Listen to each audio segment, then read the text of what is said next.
guests that I wanted to talk to about a couple of different issues. I'm joined today by Wendy Gallant from Ontario and Dan Schrader from where?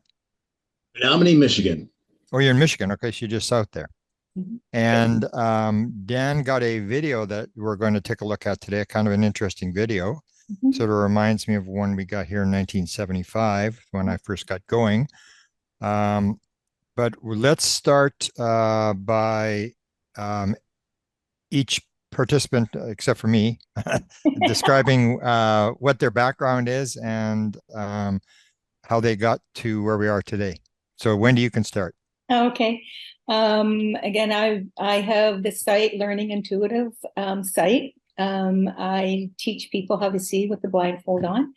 And I actually, Dan is one of my subscribers. So I knew him from that. And then we went over to the Big Orb retreat and I met him there. And that's when he showed me the video that he had, and it just blew me away. I'd never seen anything like it. And I've seen a lot of videos of UFOs in the sky. I'd never seen anything like this one. So anyway, we hung out for the few days there. And when we got back, we kept in touch. And I just thought that you needed to see this video because, like I say, I'd never seen anything quite like it. So, yeah, so that's Yeah, how I met Dan. good. Okay, Dan, give us your background a little bit. Sure. Thank you so much for having me. Yeah. Uh, my name is Dan Schrader.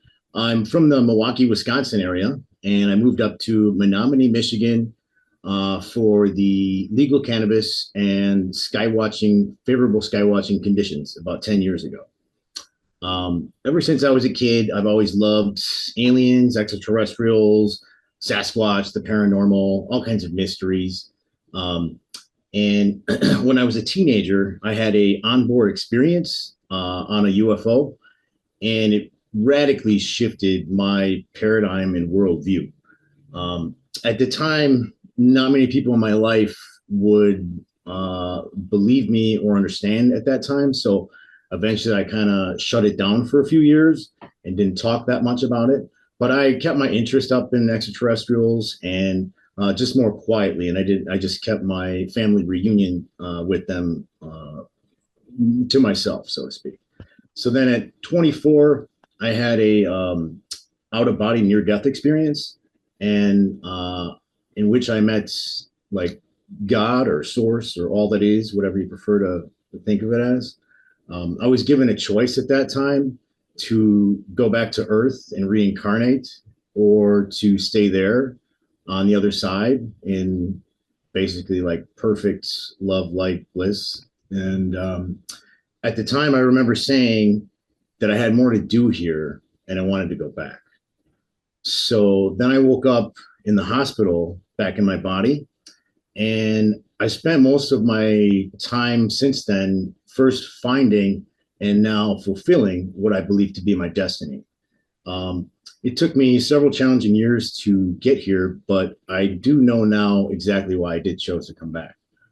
I am a first contact Earth ambassador.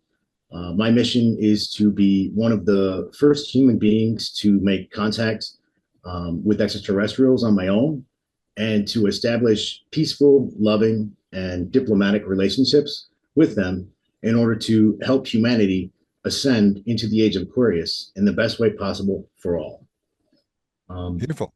So, in your near-death experience, you saw the white light, or can you go a little more detail yeah, into what you saw there, how it happened, and how long you were there? sure. So in, I was 24 years old, and I was stabbed in the chest, right next to the heart. And when I made it to the hospital, um, they were operating on me, and I I exited my body at that point. And I remember looking down on myself, and then like as soon as I looked down, it was like all the pain, because it was like the most painful and like traumatic and horrible kind of a situation you could imagine for me, you know, at that point. But all of it went away like the second that I left my body. And it was just this super relieving feeling. And I could see like the doctors and the nurses, and they were still talking to me and everything. And at the time, my body was even like, it looked like I was awake. Like I could see my body screaming, but I was out of it. So I floated through the ceiling at that point. That's what it felt like to me. And then I emerged into what I could only describe as a white light. It looked like there's this scene in the movie The Matrix where they show Neo what the Matrix is, and he goes into the white room, and there's like a white, he's just in a chair, and everything else is white. There's no walls or ceiling really, or you can't really tell where they start or where they end. That's exactly how it looked to me at there. It was just white light, but this beautiful, loving feeling. And I knew exactly where I was too. Like it was familiar and, you know, for me at that point. So it was like a really beautiful experience. Uh, Basically, I was just at some point, like I just knew that I had to make a choice. And so I just remember at that point thinking, I have more to do here. I want to go back. And then, boom, I just woke up and I was in my body in the hospital in the recovery room. I had gone through surgery and everything, and my family was around me. Wow. Because you may know that with experiencers, the free survey that was done a number of years back, 4,200 experiencers, of the people that answered the question, 37% of all experiencers said that they'd had a near-death experience. So my question, I guess, related to that is, do you think this was a random event, or do you think this was part of your contract to experience this to shift you around?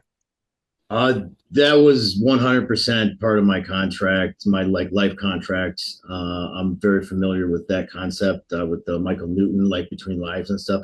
I was turned on to that by your podcast and you know, about that actually. So, but yeah, I firmly like I know unequivocally that that's the case. That was like definitely as tragic and difficult as that as it is for me to say. I really do believe that. Wow. So let's get to the film. Have you been filming a long time, or is this just a unique one-time film? Or tell me the story of the film. So okay, yeah, this particular film was one of the first that I captured doing CE5 and that kind of thing on my own with my video camera. I had bought this camera in 2021, and I just started using it towards the end of the year. And then 2022, this is from July, so it was like for me up in the Upper Peninsula, that's kind of just when you know really getting nice out. And so I was at my first camp out event. So I like to go to music campouts and on the weekends and stuff like that.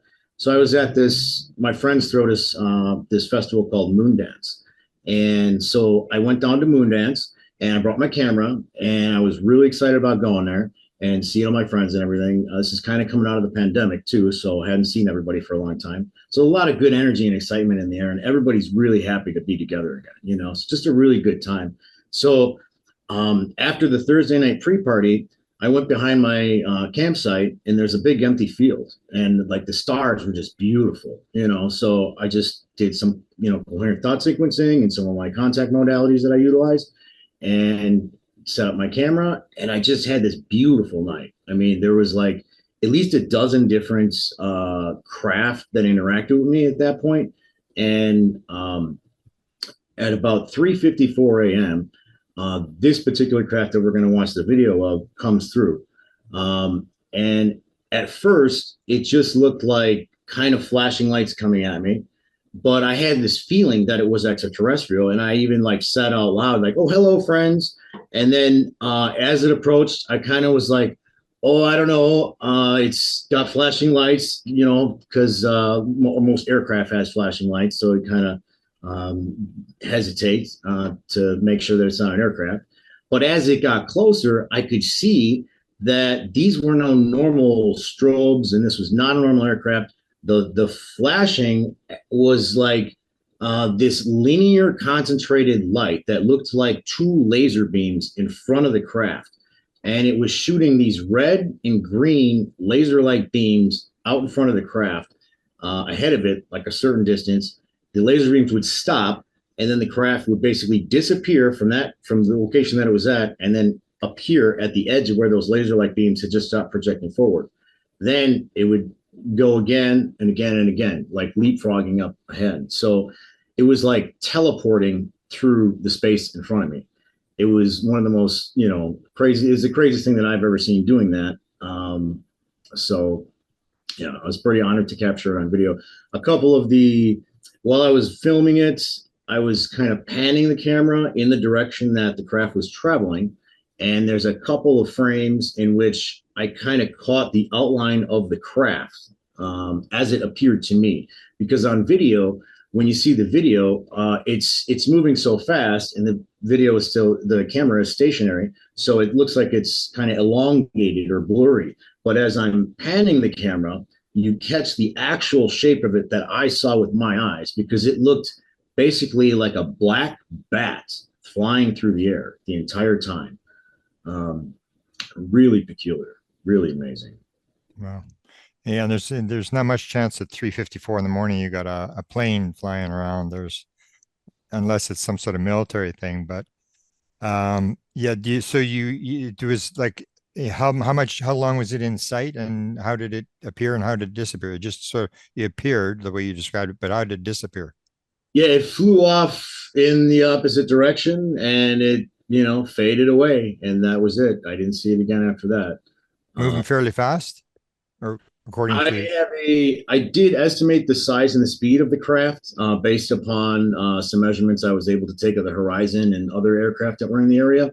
And I estimate that its size was about 84 feet and the speed was around 200 miles an hour, I'm guessing. That would be if it was at about 50,000 feet, which is my estimate for it. But there's a chart at the end of the video which shows some other options if it, was a little different. Okay, so let's go to the video. You can share screen and let's check it out here.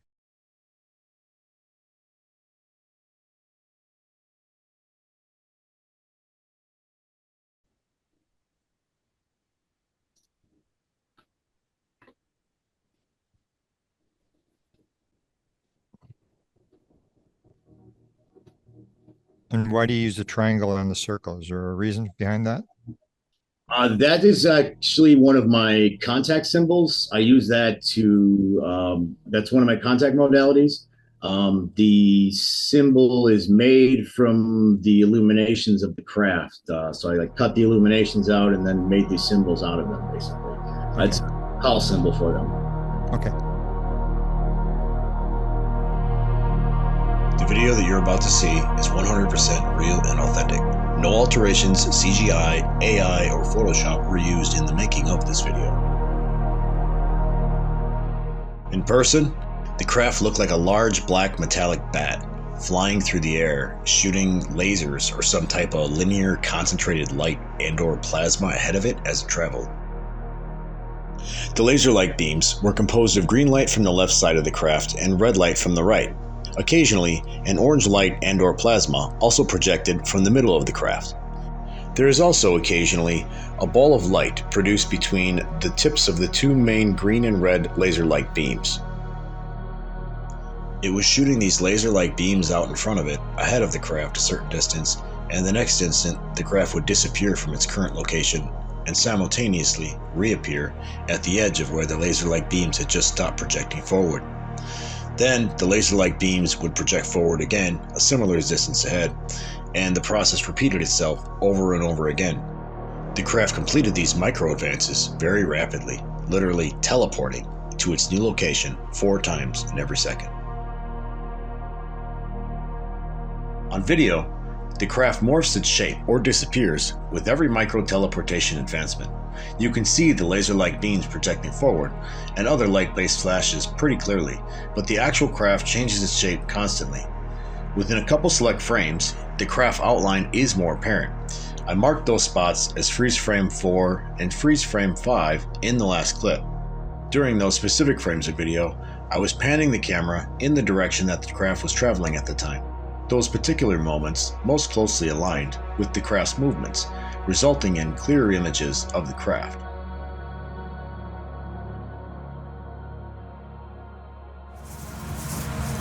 Oh, shit.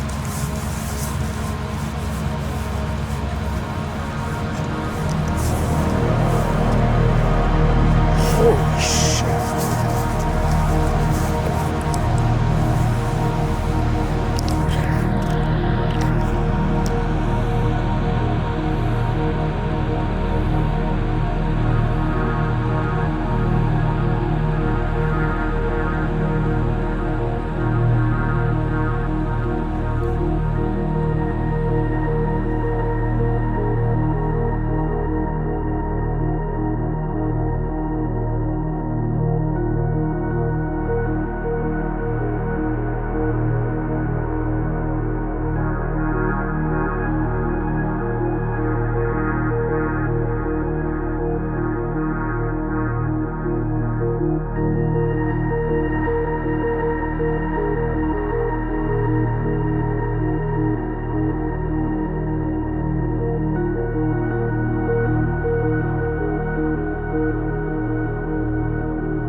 In the next section of video, each video frame is marked sequentially with the numbers 1 through 6. Each grouping of 6 frames represents 1/4 second in real time and showcases one micro-teleportation advancement. Each of the craft's progressions is individually unique.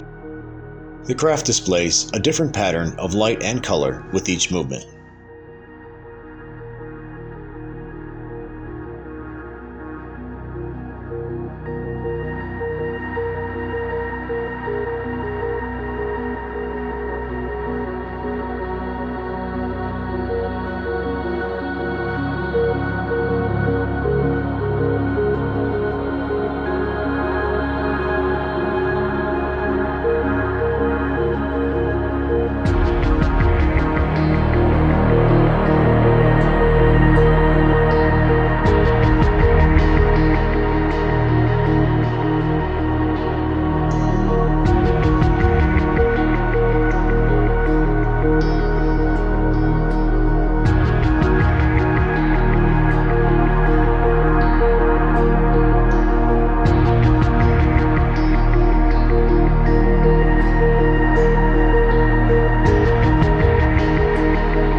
So I'll stop it there for a second.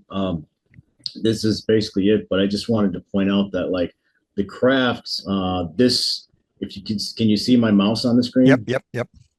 This particular one is the most closely aligned with what the craft actually looks like. This frame, and this frame as well. Those two freeze frames that I marked as freeze frame 3 and freeze frame 4 are from those two individual frames.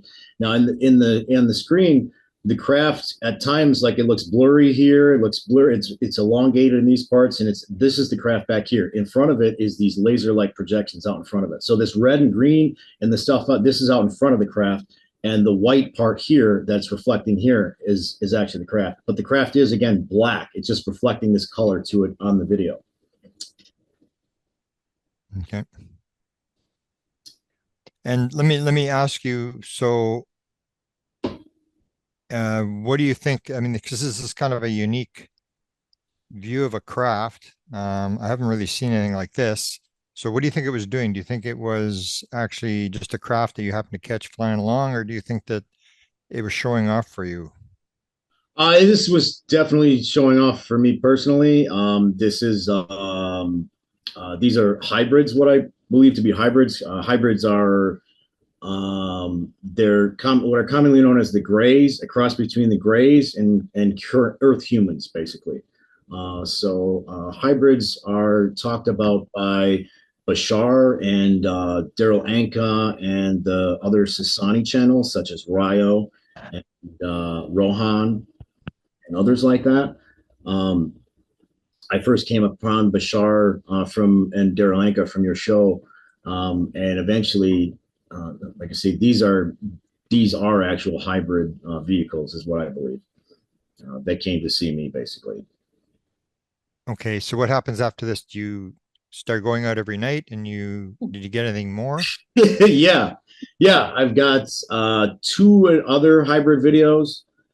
This is the only one that I've publicly shared right now. I have one other one that's ready that I can show if you're interested in seeing it. Sure. Yeah, let's. Okay.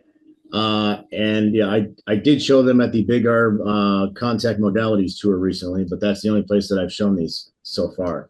So the one that we just watched is live on my YouTube channel right now, so that's available. And the one that we're going to watch, I will be uploading once this interview goes. Okay. Good. So and if you need a copy of this video, if you want to share it on your YouTube, I'll give you a copy. Great. That would be wonderful. Thank you. This is my contact symbol for Arcturus, which I believe that craft that we just saw, the back craft, was a Arcturian and a Yael craft. Those are the entities. And who was your contact with? Can you talk a little bit about your contact experience? Yeah, sure. So yeah, I was a teenager at the time, and it totally rocked my world. I mean, I was not expecting anything like that. I was like really into extraterrestrials. I loved them, like I made lots of art and stuff like that. I drew them on everything, but I had my own language that I made up that was like basically like crop circle letters and stuff like that. Anyway, yeah, I went to this camp out event when I was 17 years old. It was called Little Further in Summer, Wisconsin. And I retreated to rest in my tent. And when I got there, basically, this like fog or mist kind of opened up in my tent. And then it was like, it got real thick, and it felt like a movie or something, really. I mean, it was like really weird.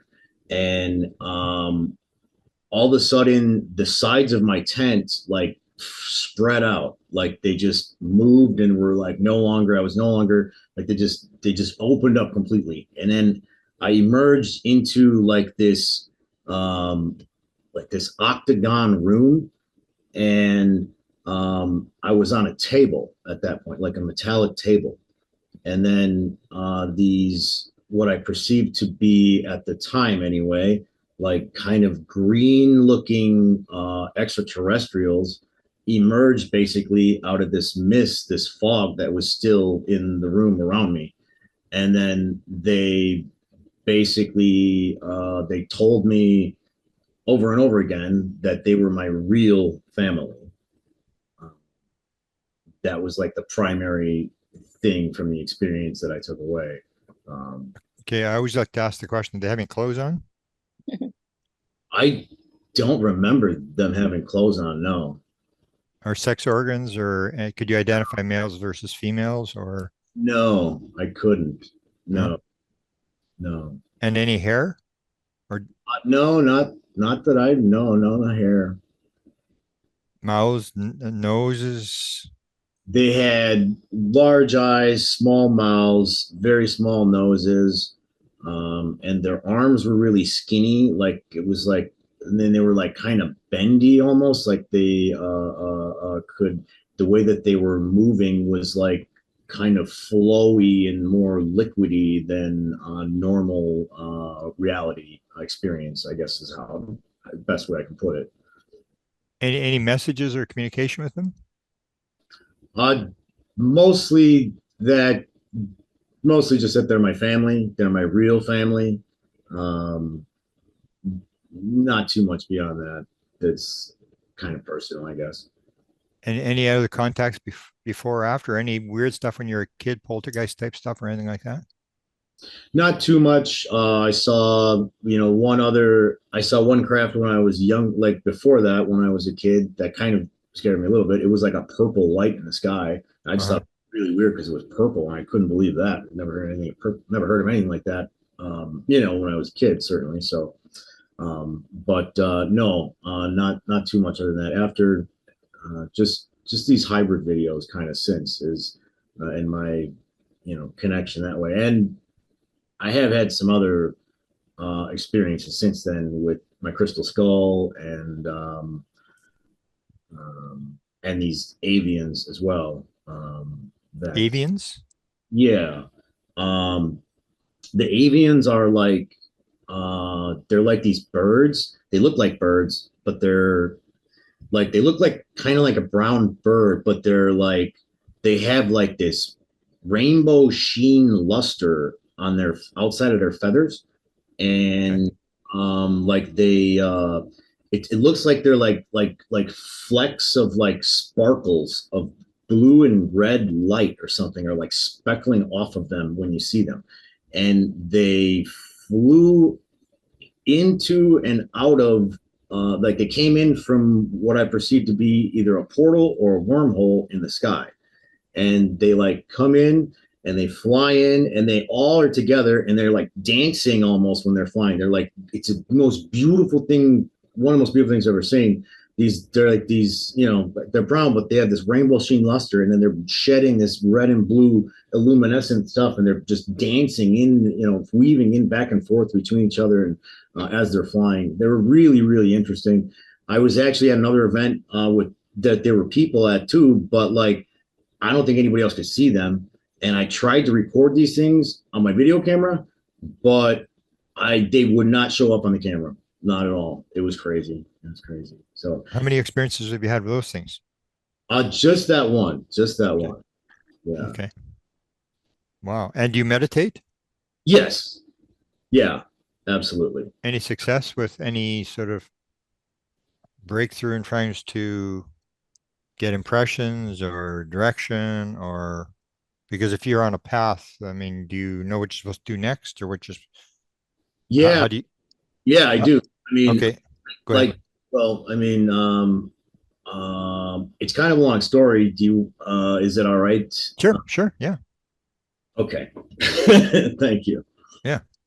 Okay. So like earlier this year, I basically was decided to just go within myself. It's numerologically this year adds up to 7, and that's a good time to go within. So I chose to do that this year. And in my going within, something in me, I knew that I needed a crystal skull. So I got this crystal skull, and and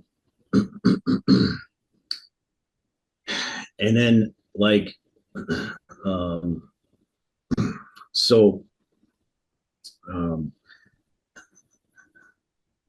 so I had gone to this other place last year in Wisconsin that's called Aslan, and it's an Indian mound site. And Okay. I had a really interesting experience there last year with this craft from Draco, and it was a real high energy craft that came in from another dimension, faded in, flashed me, and then faded out. And so something in me wanted to take my crystal skull to this place, and it's like it's connected to Atlantis, and so um, the there's do you know are you familiar with the legend of the 13 crystal skulls of Atlantis? A little bit, yeah.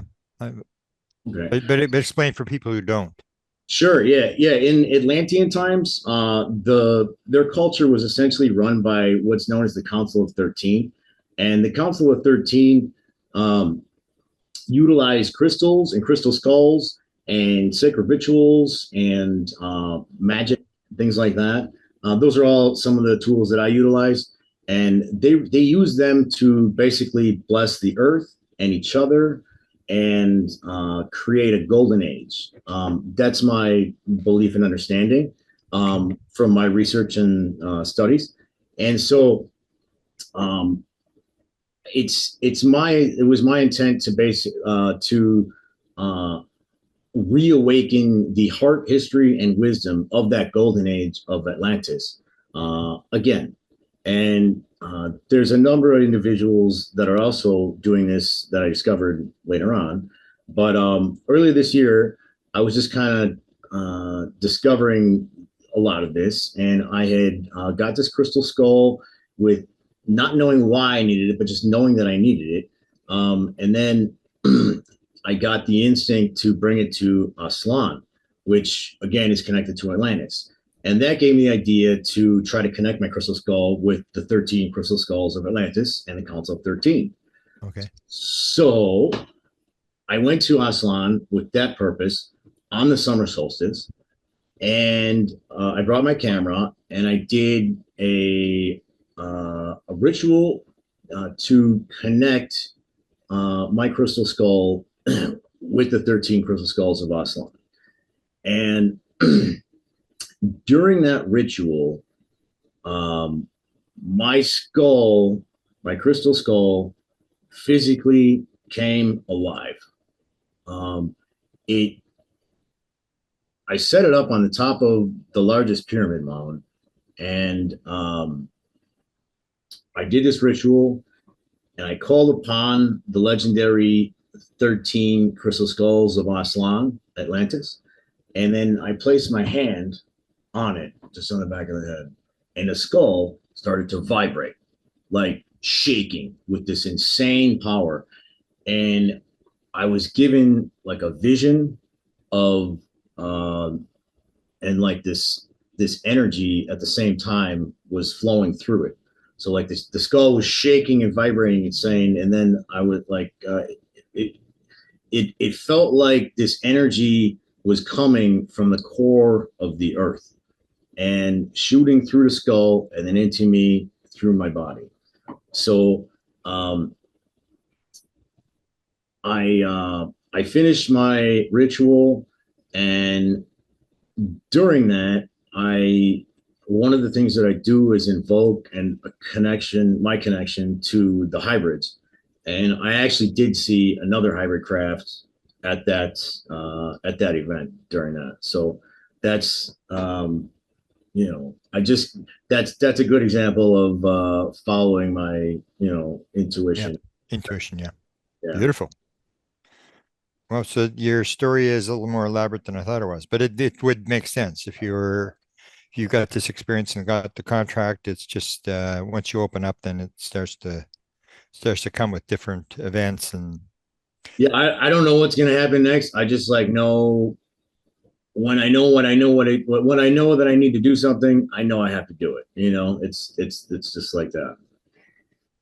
Beautiful. Okay, so let's look at the second video that you have. Sure, thank you.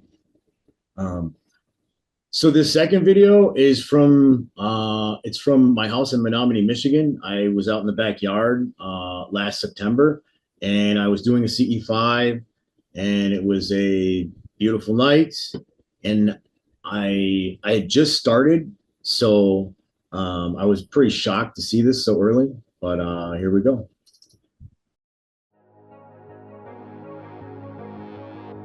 The video that you're about to see is 100% real and authentic.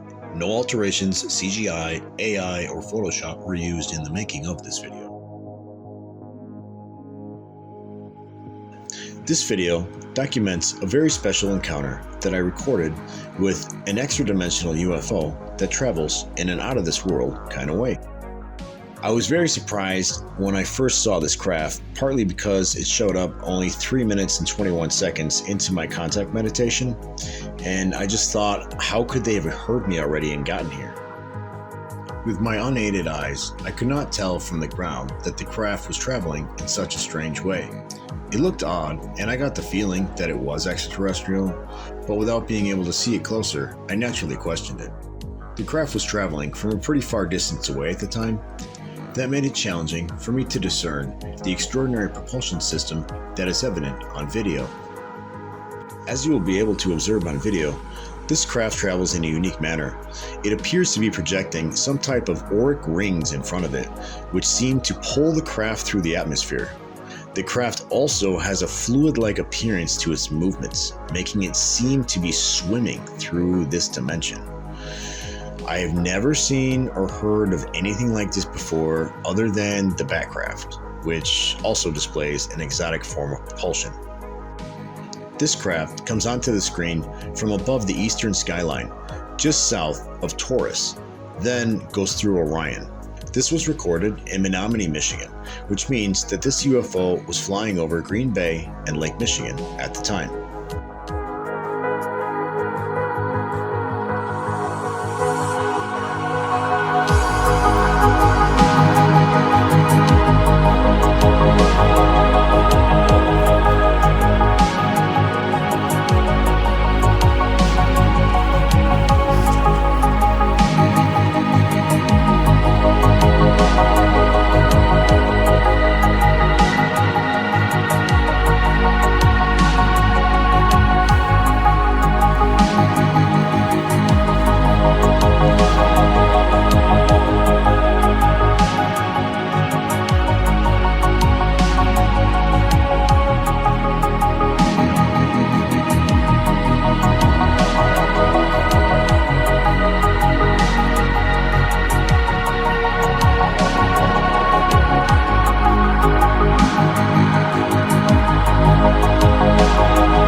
Yes, you're doing that same jumping motion type thing.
So those are all screenshots of the exact same craft, and as you can see, it's like swimming or something, and Yeah. it's it's like, how big is it? Well, is it this big? Big, or is it, it's like, well, which one do you measure it from? I don't know. So, and then it's got these different colors too. The reds, the yellow, the white, Yeah. Purple. Yeah. Yeah, and there's a little bit of green too. Wow. Very cool. Yeah. Super. So if people want to comment on it, they can comment in the description on Wendy's channel, my channel, or your channel. What's the name of your channel for people who, if you want to direct people to directly contact you? Yeah, Dan K. Schrader is the Dan K. Schrader is my channel. Hopefully, screen share is still up there. Yep. Good. What kind of reactions so far from people? That one pretty good actually. I mean, that particular one with that it shoots like that ring kind of thing and then flows through it. I mean, Yeah.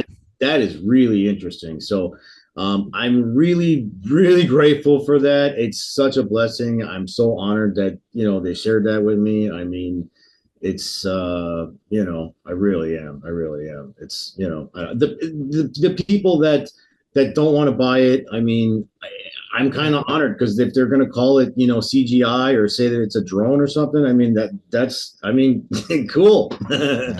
And let them have the out. That's fine. There you go. Yep. Science and ufology advance one funeral at a time. Yeah. And we're a few funerals away.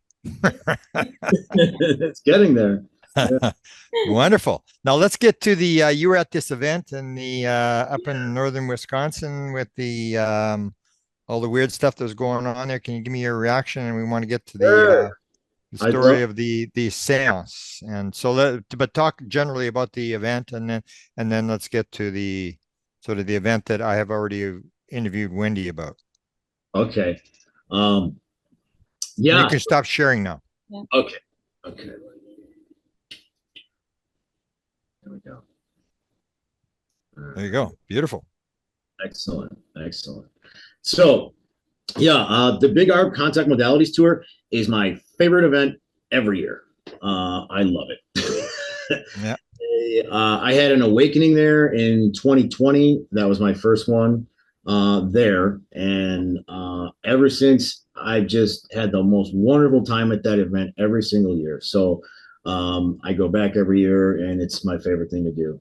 This year was amazing. It was totally wonderful. We had the most beautiful sky watch. The first night, I got a bunch of different things on video. Only 2 of them are up live on my channel right now. I'll be uploading the rest soon. So one of our other members, Jeff Sell, had some videos that were pretty good that he captured from that event as well, from that first sky watch. So yeah, it's a great experience. Just an amazing group of people. I mean, it's limited to like 30 people, so it's a really special group. Melissa, who runs it, does a really good job, organizing and bringing the right people together for it. Wonderful. Yeah, I know Marcel and I know Kim. So Sure. I've hung out at them Mission Rama events, so I'm familiar with especially Marcel. Some of his videos and his photographic stuff is pretty good. Did you have the radios there by any chance? Yes. Yeah, absolutely. Yeah. And tell people a little bit about the radios. The radios are great. Yeah. I mean, that's Jimmy Blanchett's shared that contact modality with us. I discovered it in 2020 when I went to Big Arb. The people that Marcel and Ricky Butterfast and some of the other people were doing it there. And I got on real quick because it was amazing. Like we got these walkie-talkies. They're just walkie-talkies, Baofeng walkie-talkies, simple and cheap, and they're just set to the same channel, and everybody has them, and everybody has one set to the same channel. But the way it works out is that the intelligence, the non-human intelligence, will interact with these radios while we're together. And it was amazing for me. Like the second I turn my radio on at my cabin, 45 minutes away from the thing, it starts squeaking at me. And like these radios will start like making static noises and things like that, basically, and interacting with you. But they're only interacting with one individual radio at a time. So that it's a unique interaction. Yeah. And Yeah, if it were a signal, they would be on all the radios, which they're not. Yeah. Exactly. Yeah. So, and we'll get like different signals on different radios. My radio will do one noise, and Wendy's will do another, and someone else will do another noise. So Yeah. so all at the same time sometimes. Beautiful. Yeah. So you had the Skywatch, and then let's get to what they are the other events there. Sure. Yeah. And we did. Yeah, we did this the Skywatch and the Seance. The Seance was the second night. And that was an amazing experience. That was my first one. I was really excited for it because I had seen Grant, your special with Desta, the 2-part special about seances, and talked, Michael Shane too, specifically. And then Michael Shane wasn't even scheduled to actually be there. It was just going to be Julie Andretti. And we were like, okay, cool. So then when he showed up, it was like this whole extra, big surprise that it's a double whammy here. So it was really exciting. We got to know them first and listen to, their whole lead up discussion. And, it took a couple hours for everybody to understand all the concepts and how this is all going to work and everything, because, there's a lot there, and it was most people's first time doing this too. So, there's a lot of questions. Yeah. And he's a physical medium. So he makes the stuff appear. So tell us where you were in the circle and what did you see from your vantage point? Okay, sure. So yeah, I was on, let's see, if you're facing outwardly, I would be on the right-hand side if you were in their box. Okay. And I was kind of midway in between, in the row, basically. Okay. And, number 23. And yeah, I mean, it was so dark in there, you couldn't see anything, so dark. I thought I was going to be able to see a little something just because I have really good eyesight, and typically I adjust a little bit in the dark, but it was so dark, you just really couldn't. So, but I did definitely sense some interesting energies while I was in there. The question and answer part was one of my favorite things because, getting to ask a question to a higher consciousness is a really big deal for me. I've, gotten to do that a number of times in life, through some way or another. So that was a big deal. Some of the answers were pretty profound. I would say like Stacy's, the question, they had, I don't remember what her question was, but they had picked up on that she had these they call them little people outside her house, and there was just something that she hadn't told anybody, and for them to pick something like that up was really amazing. And I think they picked up Deb's grandchild's name too, which was really good. And Wendy, I mean, she got a healing. That was the biggest thing there. I mean, that was amazing. For them to do that, so that was a huge blessing. I mean, it was really fun to be a part of. My favorite thing about it is just the whole the energy of that group, because the people were just having so much fun. We were all singing and it was just the most beautiful experience because everybody was open to it. It's rare to be in a group of 30 people or 24, however many there were. It was it was about 30 people, I think, though, in total with the presenters and everything. So for all of us to be there, and be open to anything that's happening, and just, most of us for our first time, just in joyful anticipation of what's going to happen and giving ourselves to the universe and, and our higher selves and just, showing up, so that was my favorite part of it, kind of, So what was your question? What was your profound question? Well, I wanted to ask him something about extraterrestrials, so I asked him about this craft from Aquila. This craft last year at Big Arb, we were in meditation in the circle, and one of the contact, sky watches, and the radio start going off one at a time. First mine, then Deb's, and then Madeline Miller's, and then and we were all eyes closed and paying attention. But later on, I looked at my camera, and there was this huge flash. There was 2 flashes, one kind of normal, nice flash, and then one giant flash. I mean, it was the biggest flash that I've personally seen doing this so far. and it was like this golden yellowy color too. It was like this really beautiful color, and it happened to be in the exact heart of Aquila, the constellation, which is an eagle constellation symbol. So the heart of Aquila. So I knew that that was really special, you know. And when that happened, like the radios went off too. Both of the radios, the radios went off 3 times. The first two signals were synchronized to the flashes, and then there was a third one, like an after effect. So anyway, I asked about that craft. I wanted to know about my connection with them, and you know, what could they tell us about them, kind of. And the answer that I got was pretty interesting. I mean, they kind of said that it was like Lady Nana said that I was one of 700 people who were connected to them, and that basically at night that I was going on their ship and receiving lessons, and that she said that she prophesied that I was going to once I could download them fully, that I would be sharing them with humanity and writing a book about them. Basically, was her what she There's said. another interview we got to do once you get ready. Yeah. Let's go quickly to Wendy here, where they mentioned you're healing. You're still feeling good. Did you get your heart checked out? Oh, no, I didn't. No, I didn't. It takes like a year to get into anybody to get that done. So no, I haven't. No, I'm feeling really good though. Feeling really good. So there you go. What was the other problem you had back? It was back in your back. My lower back. I had ruptured disc in my lower back, and I actually had to go over and get adjusted because my back had been shifted for so long because of the bulge in my disc.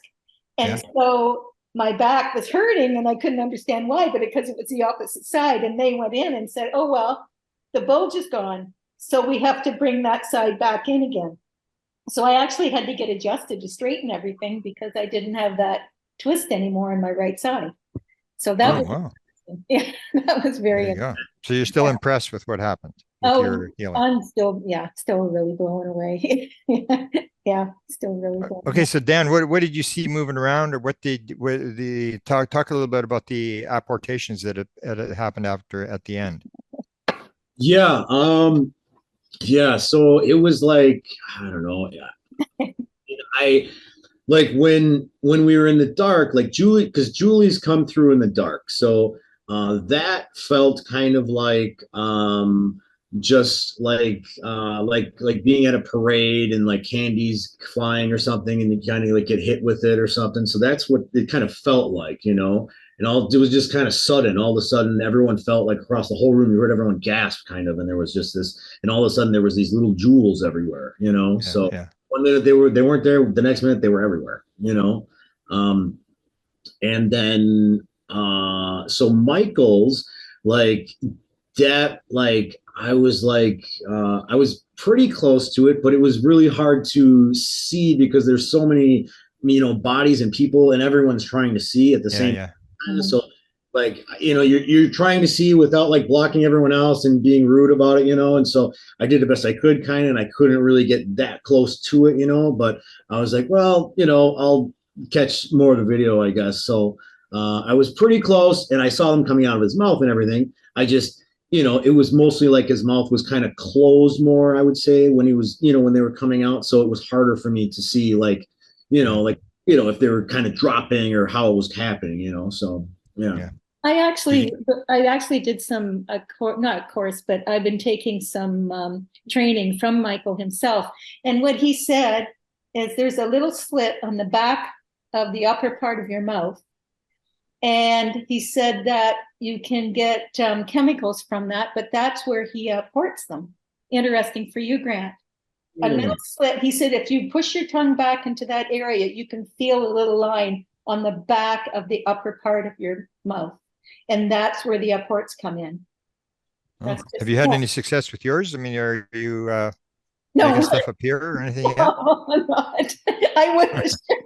Have you got your little cabinet made? No, I haven't got my cabinet made. Oh, there you go. We're supposed to have it made in brass, I think, not plastic. So supposed to have it in brass? I never heard that before. I guess I don't know.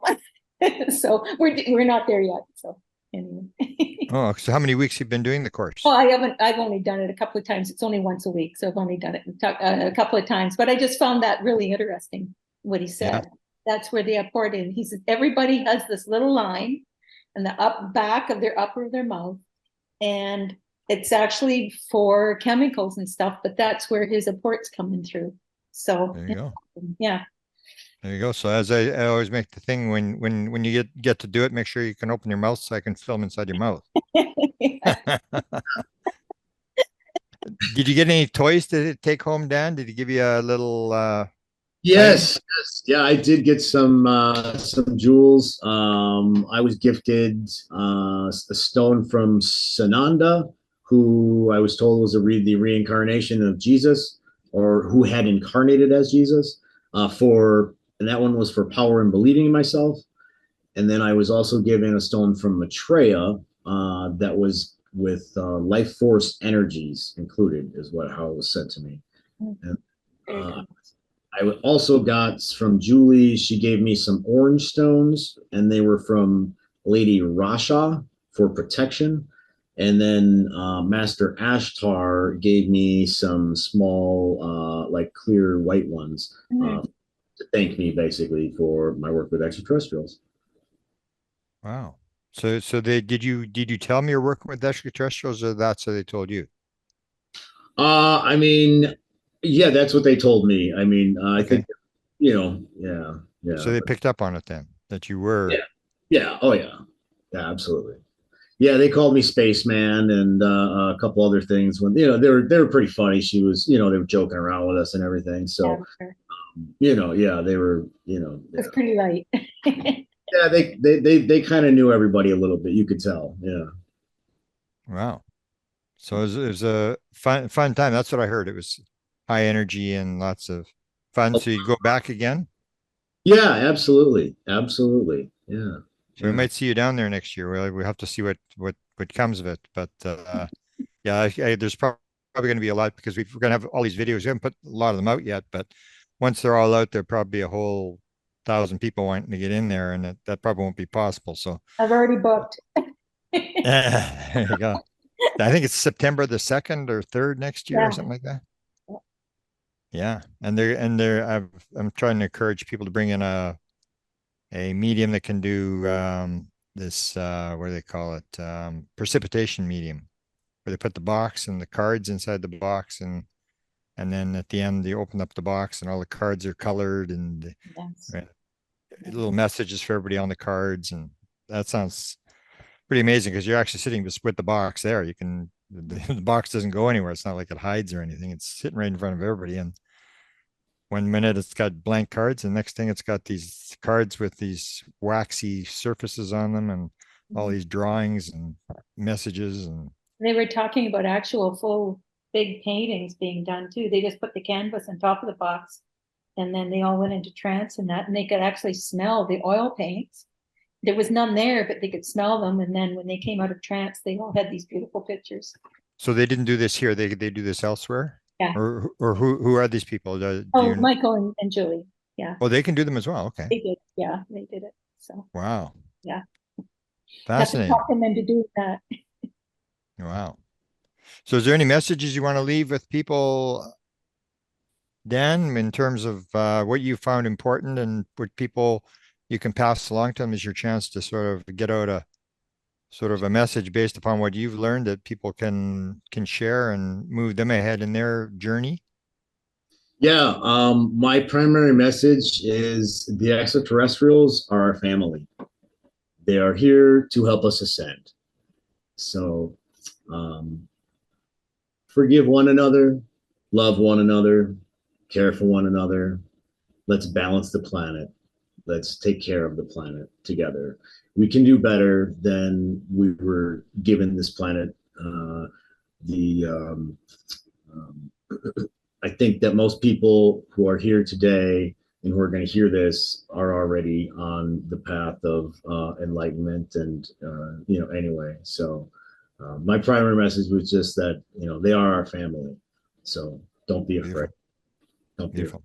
And I see behind you got a picture of a mushroom. So do you have you done a lot of work with psychedelics and with cannabis and stuff like that?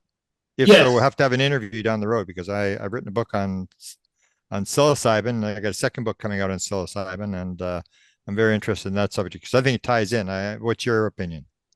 absolutely. I love psychedelics and cannabis. I have lots of different experiences on psychedelics.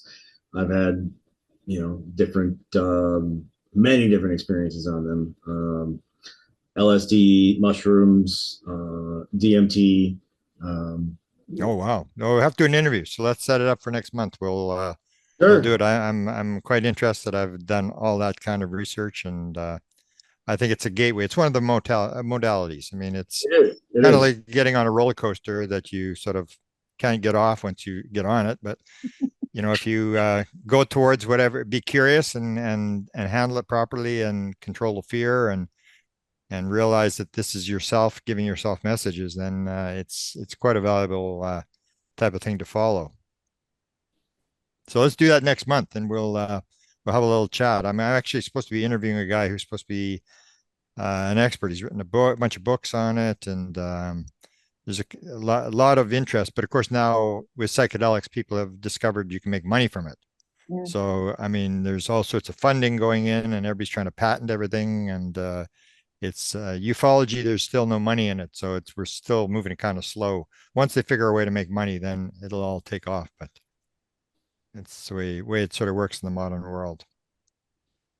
Beautiful. Thank you, both of you, for coming on, and maybe we can do another interview with Wendy down the road on the blindfold reading. Maybe you can get somebody on. We can do a live show where somebody does something live, bring in one of your better students or even the blind students or something like that.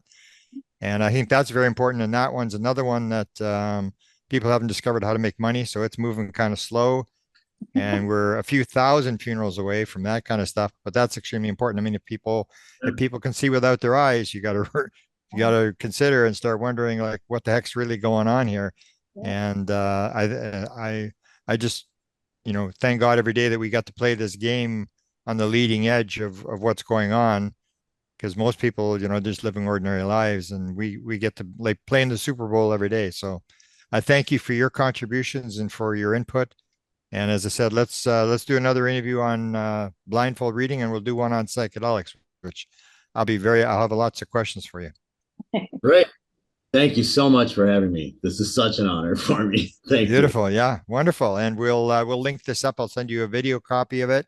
You can put it up, and hopefully we can get people going your direction, and we can get you some input, and you'll be off to the races and get more encouragement to do your job as we all have to do our job. Thank you, Grant. Thank you. Namaste. Namaste. Okay.